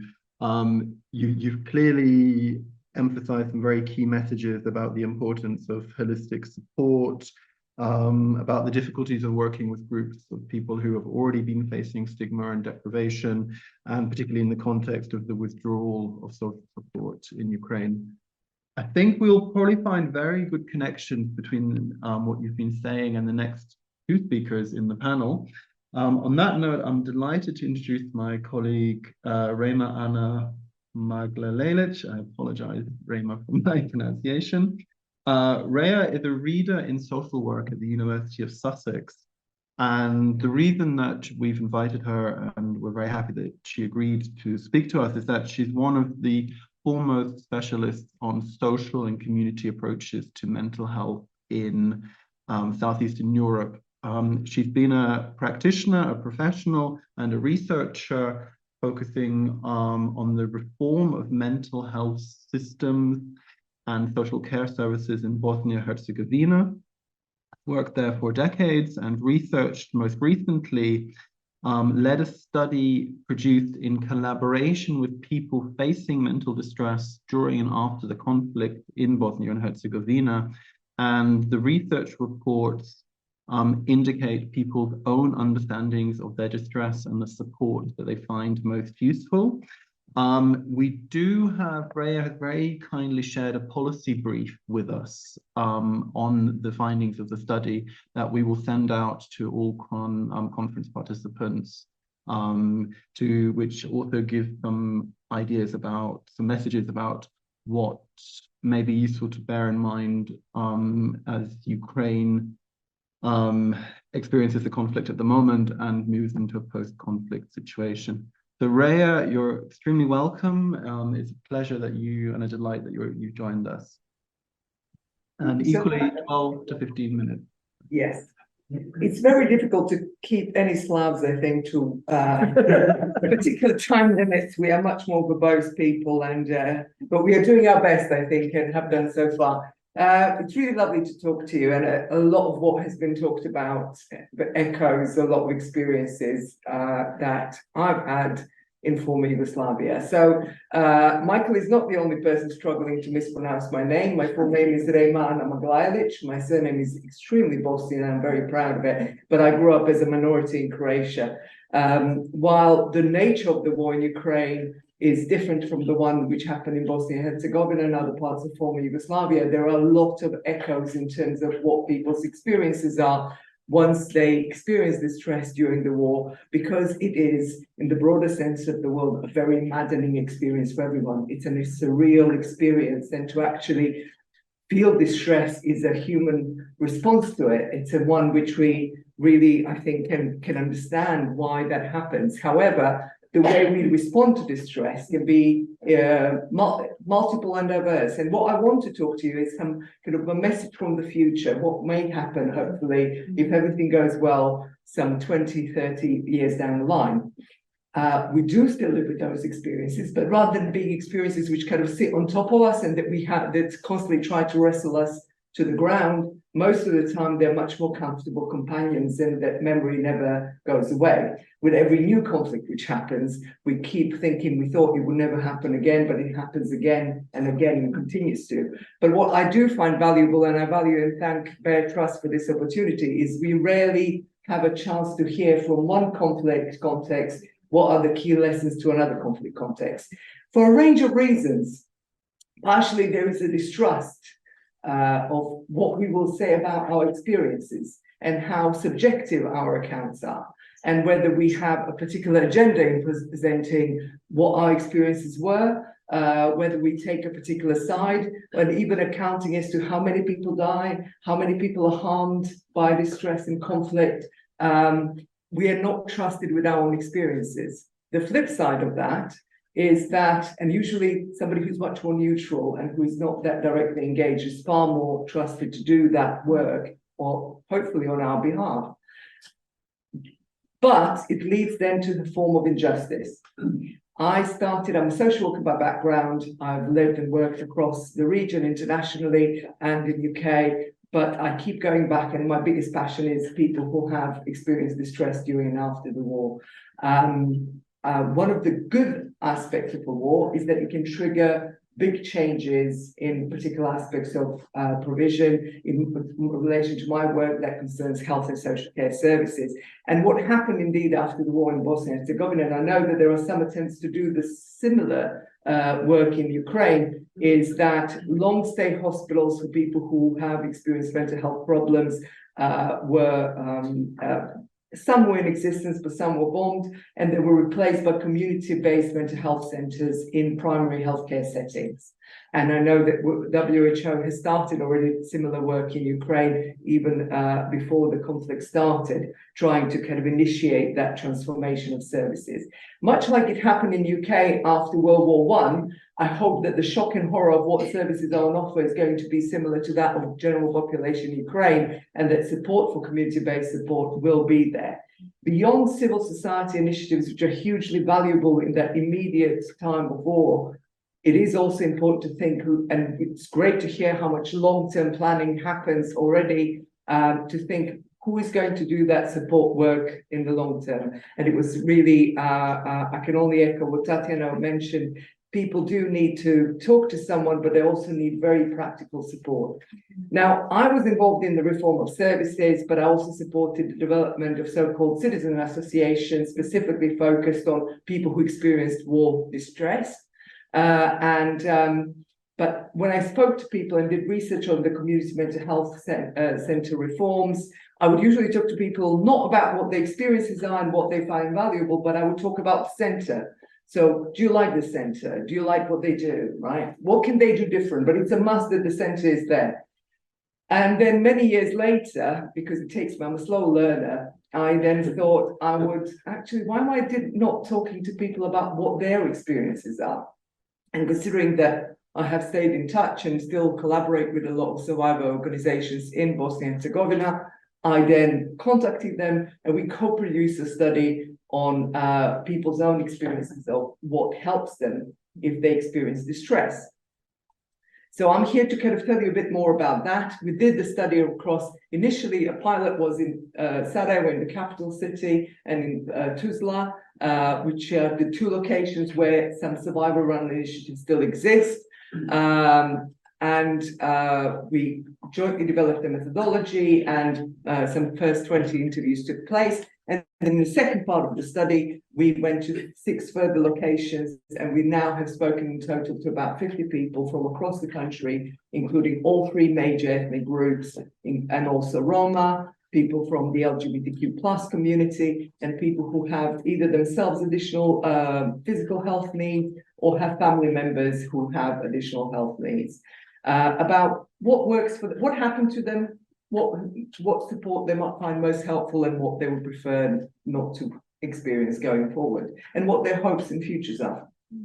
And what the study confirmed is the root of their distress is social. It's former soldiers.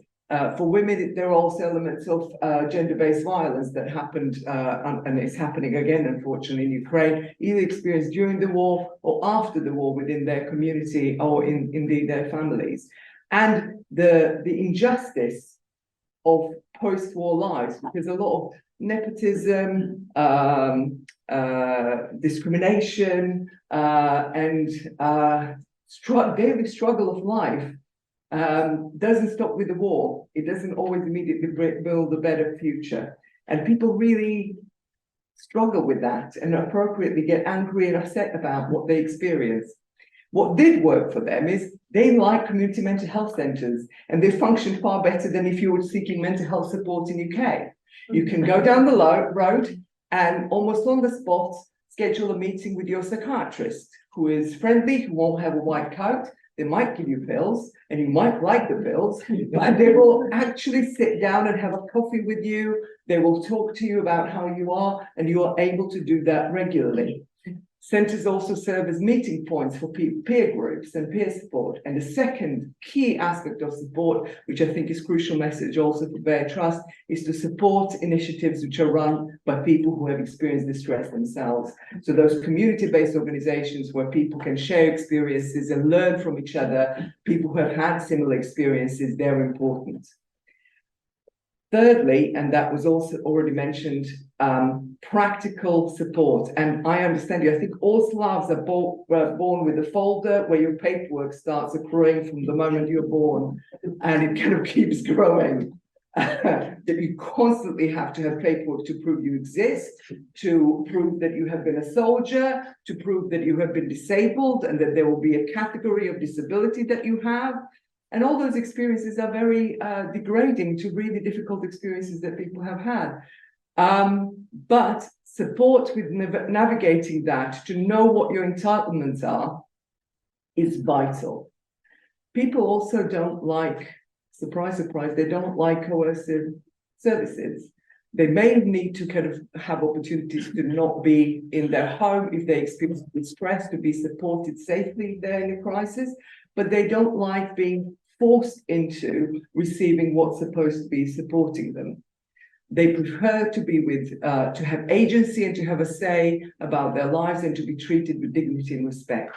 More so when you experience some atrocities that people continue to experience in Ukraine and elsewhere in the world. So it's vital that we support people to know what their rights are, to know how to fight for the whatever social assistance is offered to them. And last but not least, and that has been mentioned a lot, opportunities to grow your own food, to have employment. So a lot of people, particularly in rural areas, and we visited rural areas, a lot of associations have their own land and people continue to farm it. There are also some farms which are run by people who have who are mental health service users and who sell their produce elsewhere. And I'm not talking just about fruit and veg, but also anything from rakia, which we are famous for, so our local brandies, to honey and all kinds of other produce that people can sell and produce.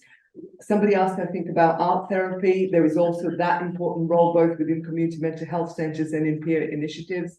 So the key ingredients are supporting spaces where people can meet with their peers, organizing long-term and planning for the future, not just for the next 5 years, but always thinking, let's build something that is likely to last beyond the immediate funding options, because conflicts will emerge.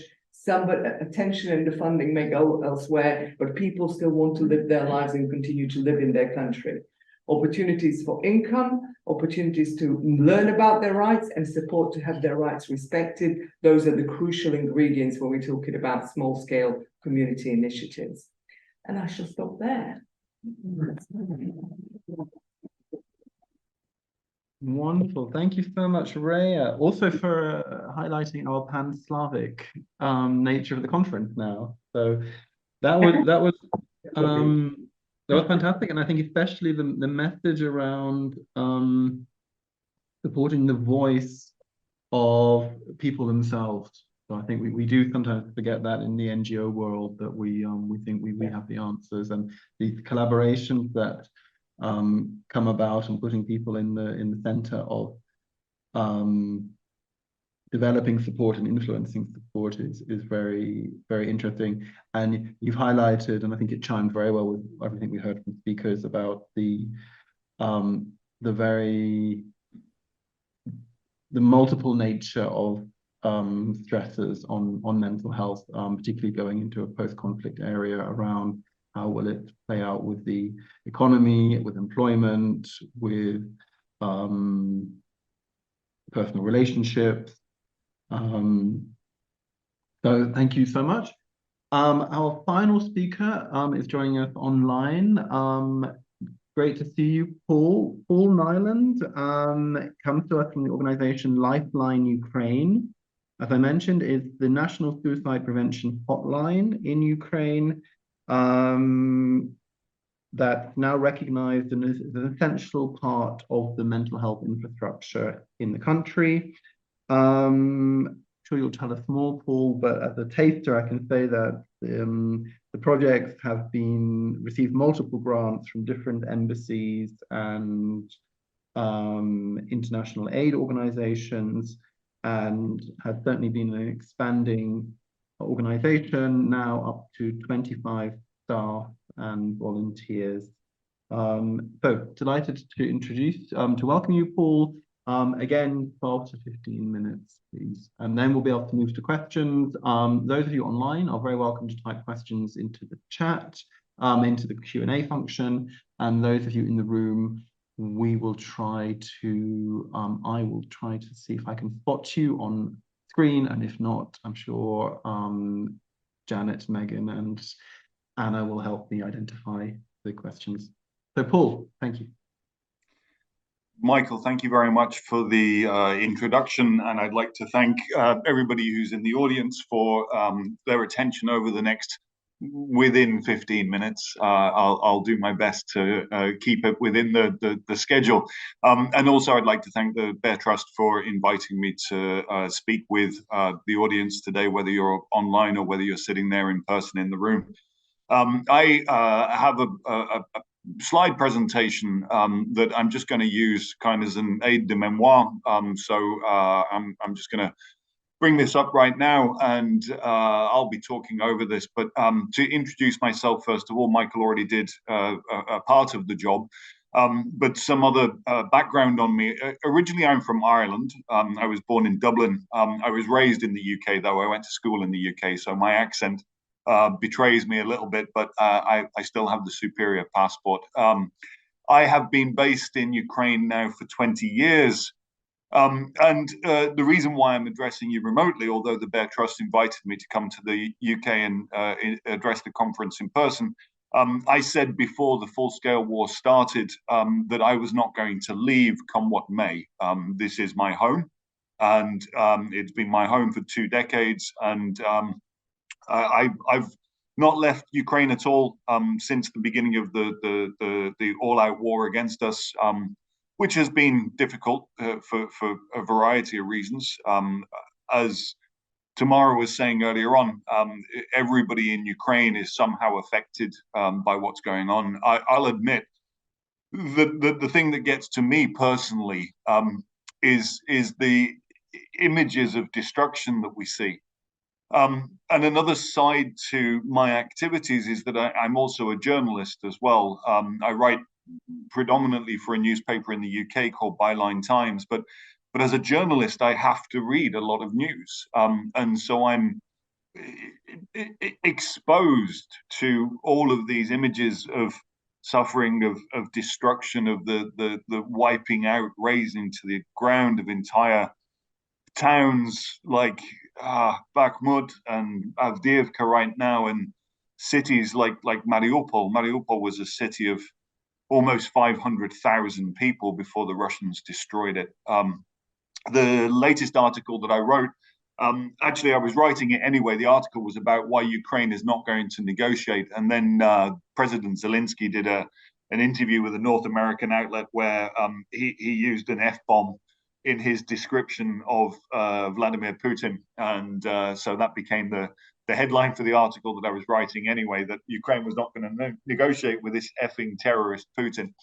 The history of Lifeline Ukraine is that we came together initially to avert a crisis of suicides in the veteran community. The hotline began operations on October the 14th of 2019. And so hopefully that puts into place something that is commonly misunderstood about the conflict, the war in Ukraine, Russia's war in Ukraine. Many people think that it began on the 24th of February of 2022. It did not. People talk about the events of 2014 and they talk about the theft of Crimea. However, the other crime that Russia perpetrated against Ukraine in 2014 was that Russia instigated the conflict in the Donbass, in the Donetsk and Lugansk regions. And that is a hot war, an active war that killed 14,000 people. So it's important, it is important for us as a nation. And again, this is something that Ria also mentioned as well, that one of the groups that require most support are veterans, are people who have fought in the wars on behalf of their country and their communities.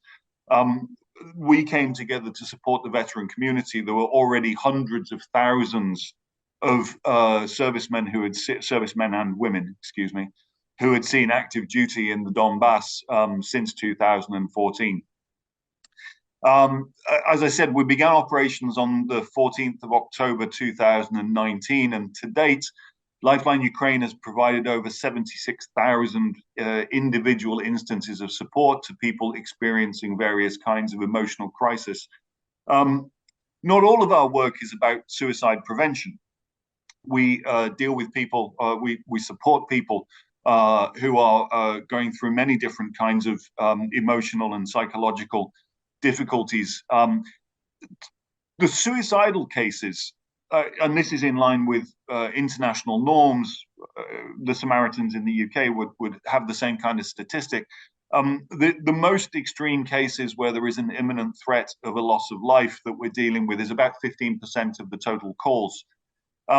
And so if you extrapolate those two numbers together, 76,000 individual instances of support that we've provided, and 15% of them being instances where there's been an immediate potential threat of loss of life, that means that Lifeline Ukraine has saved around 10,000 lives in the period that we've been operational for. It's something that I'm incredibly proud of. Another important thing, and really the topic of my speech, my presentation today, is how has the full-scale war affected us? And this is something that's going to ring back to a comment that Tamara made as well. Before the 24th of February last year, we were providing an average of 1,000 instances of support per month. By the summer of 2023, we were providing an average of 4,000 instances of support per month. And Tamara said exactly the same thing, that the demand for support has grown fourfold. It has for us as well. We're seeing exactly the same. We've managed to absorb this surge in demand by and large with existing resources, but recently we've been expanding our team by adding volunteers who are being trained to join the team and to spread the burden somewhat between a larger number of people. Another way in which the full-scale war has affected us is the nature and the scale of the war crimes that Russia has been and is committing here in Ukraine. And Ria mentioned, for example, victims of sexual violence.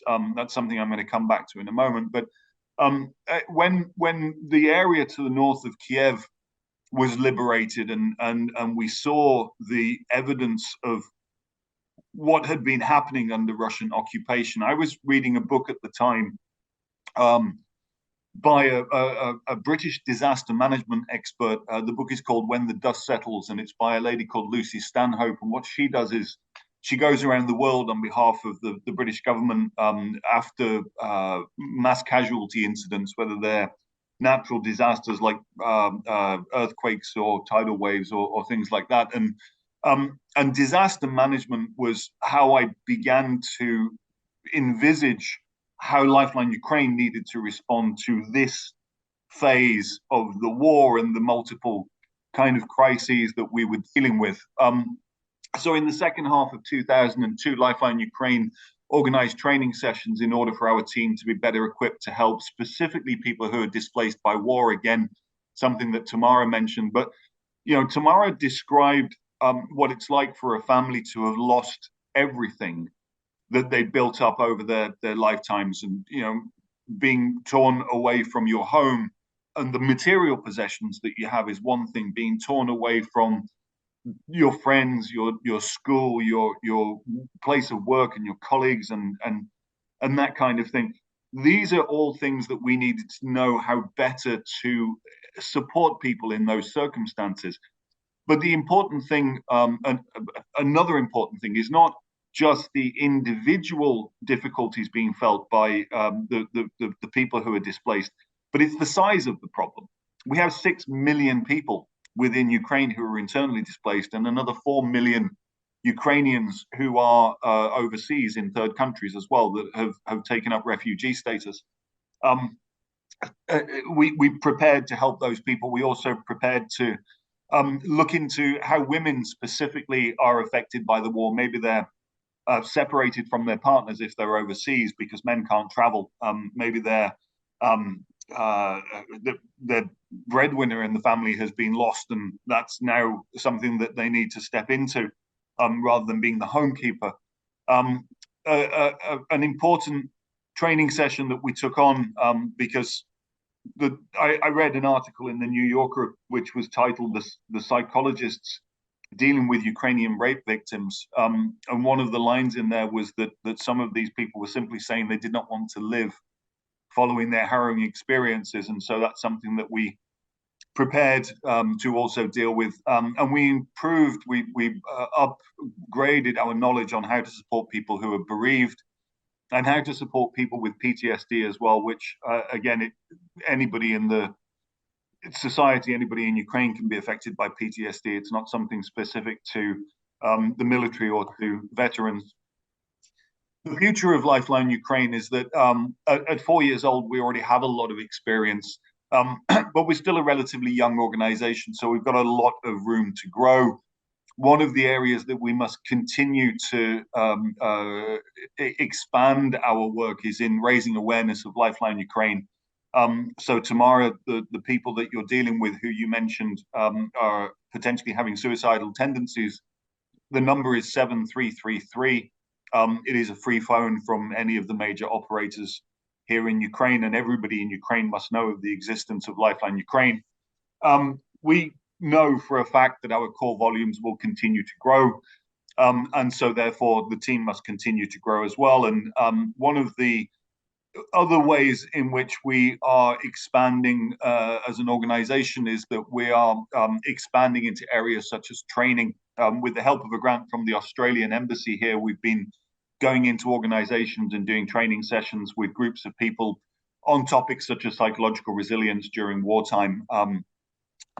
And with that, I'm actually going to cut this short with one final closing remark, which is that Lifeline Ukraine is now seeking donations to help us to continue to expand our work.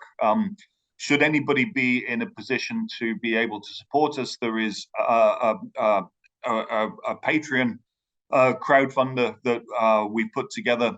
That's in its early days, but we're beginning to gain momentum there. There are ways to donate through our website. Our website is simply lifelineukraine.com. And my email address is simply paul@lifelineukraine.com. So if anybody wants to get in touch with me, if you have a business or know of an organization that might like to support our work, please do send me a note. Again, my email address is paul@lifelineukraine.com. And with that, I thank you all very, very much for your attention, and I will hand back to Michael, the moderator. Wonderful. Thank you so much, Paul. My pleasure. For kind of very clearly explaining the serious needs that are arising from the war that will require support. I think especially the attention that you've also been paying to the gender dimensions of distress and mental health. We now have about 10 minutes for questions. It's a short period, but it will encourage discussion before we go into a short break. Particularly if you have points that are directed at a particular speaker or at the panel speakers, it would be great to take them now in case some need to leave us online.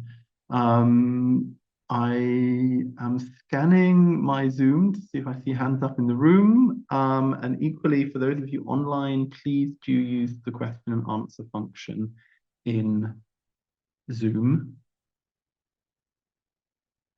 And equally, panel members, you are very welcome to ask each other questions. So don't feel that you are just responding.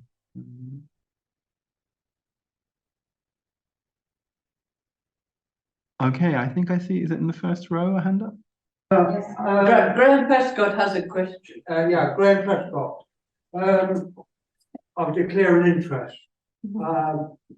My first volunteering was in Yugoslavia at the time of the war. And I worked in a refugee camp where women and children were coming from Srebrenica. They didn't know what had happened to their husbands. Dreadful. Subsequently, I kind of spent several years off and on carrying people back into Bosnia. My question really, I found it very encouraging the way that the mental health services occurred there. But one thing that I've been very much aware of is although I think it was a Dayton agreement, sort of put the hold on things in Yugoslavia, it was in many ways not kind of a good solution, in as much as I think, you know, the economic situation in Bosnia has been dreadful. And I kind of think in Ukraine, if you get a kind of holding operation almost, it's going to lead to a sort of long-term problem. Yeah. I mean, it's specific to Bosnia and Herzegovina, the country, Yugoslavia, as you mentioned, it disappeared following its dissolution, and kind of that's what initiated conflicts, which are very different in nature, but there are many parallels and experiences as to what has happened to the people and the impact it has had on them. In terms of the nature of the peace accords in '96, which ensured peace, but the country was kind of divided and joined into 14 different layers of governance, from the kind of state level to 2 entities and 1 district based on the US model, and then one of the 2 entities further split into 10 cantons based on the Swiss model, simply because of the nature of the type of violence that happened in the country. So for example, to initiate a reform of health services, you need to change 13 laws in order to have, and they don't like to be similar sometimes. And it's quite a feat in such a context to have achieved that particular reform in relation to mental health services, but in relation to the country overall. And it didn't follow. Another thing which can be a trap is that reforms can focus frequently just on one sector. So for example, WHO, which at the time was led by Italians, with the support from EU funding, kind of initiated community mental health reform, but it didn't follow in social welfare.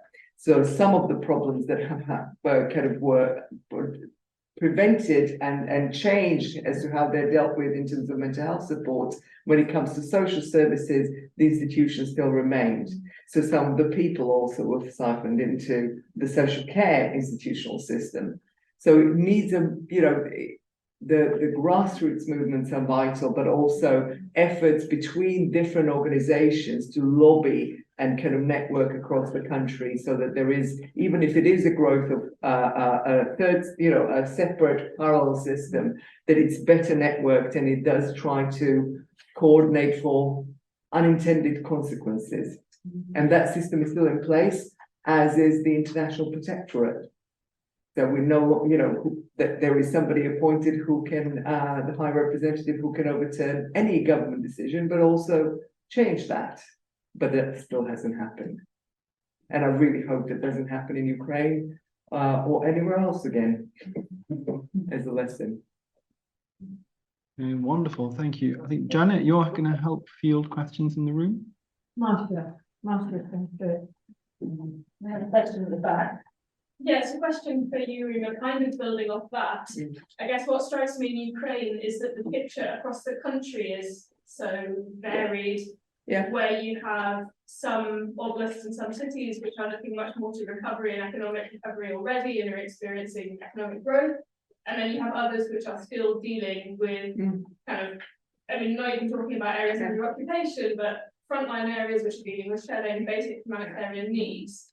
Are there any kind of parallels, lessons learned you can draw from conflicts that you've looked at in the past where that's been the case, and how you manage this kind of nationwide level reform where the needs and the sort of the focus is so different in different regions?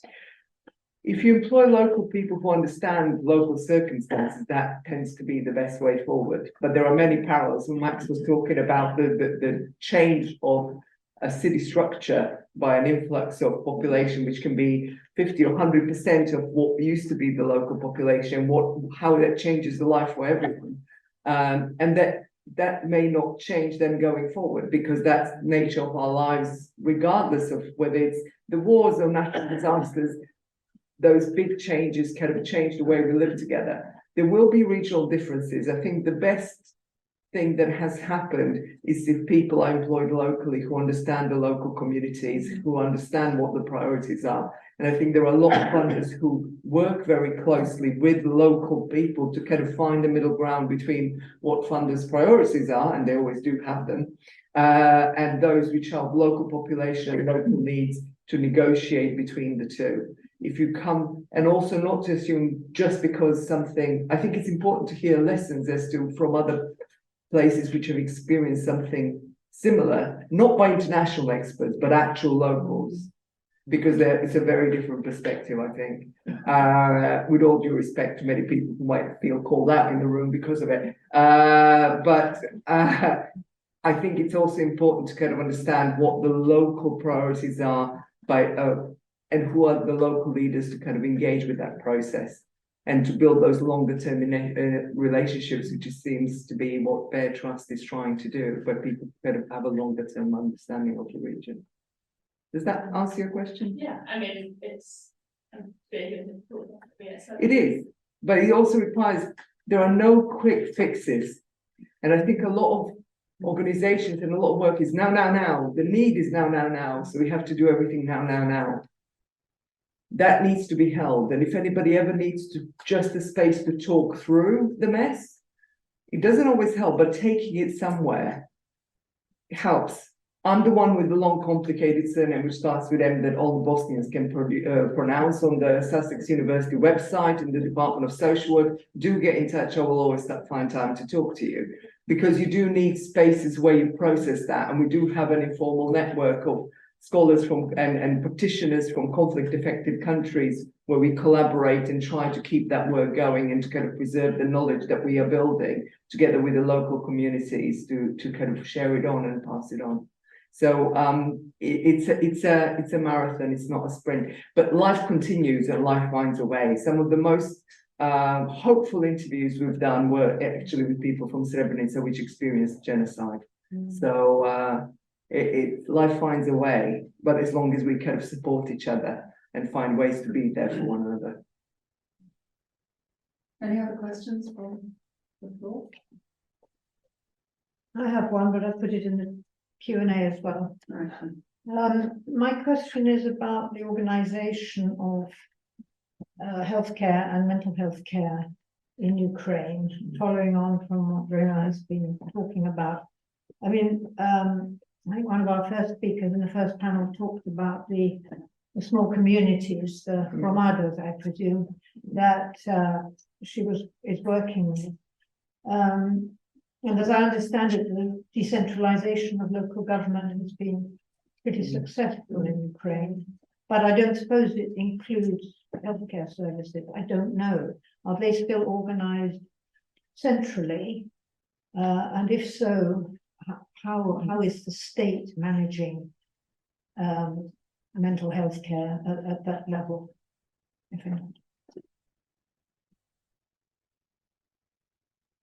I think maybe that's a great question for Paul and Tamara to speak about. What do you feel about the mental health care in Ukraine in terms of how decentralized versus centralized it is and how that shapes your work? Tamara, ladies first, I think.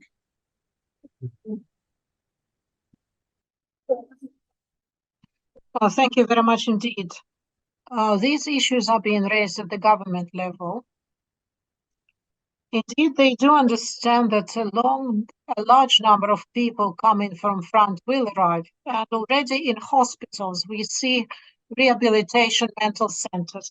Naturally, they are much more focused for physical assistance rehabilitation, but psychologists are working in every hospital. So psychological rehabilitation will be provided for as well. Moreover, many organizations and NGOs in particular work at grassroots levels with some particular individual hospitals or doctors. For example, if we speak about suicides, I communicate with emergency services and medical emergency services. And there is an interesting protocol, step-by-step engagement. For example, I identify suicidal intention of a person. I call the emergency service. Their psychiatrist supports this person for 24 or 48 hours and then brings back this person to me for me to engage in psychotherapy. So this is the International Health Organization protocol. If we are not very effective, we just continue the second circle of the second round. And public's offices are very grateful to NGOs because we work together and we work with the engagement of territorial communities. We all care to assist, but we lack experts and specialists. We lack those who work with traumas, with depressions, with suicides, with violence cases. If we take Odessa, I'm not talking about all Ukraine, but if we take Odessa as a city agglomeration, we have just perhaps a dozen psychologists who can work with all sorts of mental traumas. And this is for a city of 1 million inhabitants. Same issue has been raised last summer, I think, when we had the mental health meeting. And the same issue has been raised that we do lack experts and specialists. There may be people who stand ready to listen to traumatized patients. Maybe they will not harm, depending on the level of difficulty, but they themselves bring harm to themselves and they end up even more traumatized than the customers with whom they interact. So we need to interact what consequences of working with the trauma is for the customer and is for the healer. And this is perhaps the priority number one, that we lack experts here. Thank you. Thank you very much, Tamara, and it chimes very much with a lecture that we had at the BEARR Trust a few months ago about the mental health system in Ukraine that emphasized the fact that just as the war broke out was when Ukraine's mental health system was changing and becoming more community oriented. So there wasn't necessarily the specialists or the approaches available to deal with it. But Paul, maybe we can hand over to you. And I see Raymond, you've got your hand up, and Irina Malishko. So in terms of the number of specialists that we have here, particularly mental health care specialists, I looked into this. I was doing some research last year with a group of consultants who were looking at my organization, and we have per 100,000 of population in Ukraine, we have 8 either psychologists or psychiatrists. We compared that to Germany and the United States of America, and in Germany it is 46 specialists per 100,000, and in the United States of America it's 48. So we are a long way behind. In terms of what is the government responsibility centrally against what has been decentralized, yes, decentralization has been a great success here. One of really our most important reforms in actual fact. But one of the issues that we have is that our governments historically have not been particularly efficient, have not been looking towards best international practice. I mean, we have been lacking in many ways. To give you an example, when Zelensky came in, when he was elected president, and I'll say nothing bad about his management, his leadership since the beginning of the full-scale war, but one of the things that he did was he wanted to reduce the number of ministries. So we have the Ministry of Veterans Affairs that was already under-resourced and understaffed, and they were also given the portfolio of the Ministry for the Reintegration of the Occupied Territories. So their portfolio was doubled, and there were no extra resources allocated. What has happened since the full-scale war is that it has focused us more on the necessities of the country, and the First Lady has recognized particularly mental health as a very, very important area, and she created a program called How Are You, which lists Lifeline Ukraine as one of the resources that is a part of the national infrastructure. But in conclusion, I just want to absolutely reiterate something that Tamara said, which is that whereas, and again, it's historic, it's not a new thing, whereas sometimes the government is lacking, and that may be local government or central government, what Tamara has just said is that nobody is indifferent. And what we've seen here over the last 20 months has been this massive impetus of civil society organizations to identify areas where there were gaps in service provision, and people have created organizations and stepped in to fill those gaps. And it's one of the things, being here throughout this period in Ukraine's history, it's one of the things that really gives me this great positive sense of where Ukraine is as a country, to see how the country has collectively and individually reacted to the challenges that we faced as a result of Russian aggression. It's heartwarming, and it bodes well for the future of this country. Wonderful. Thank you, Paul, for kind of explaining this context for us. Rhea, did you have one final comment? Yes.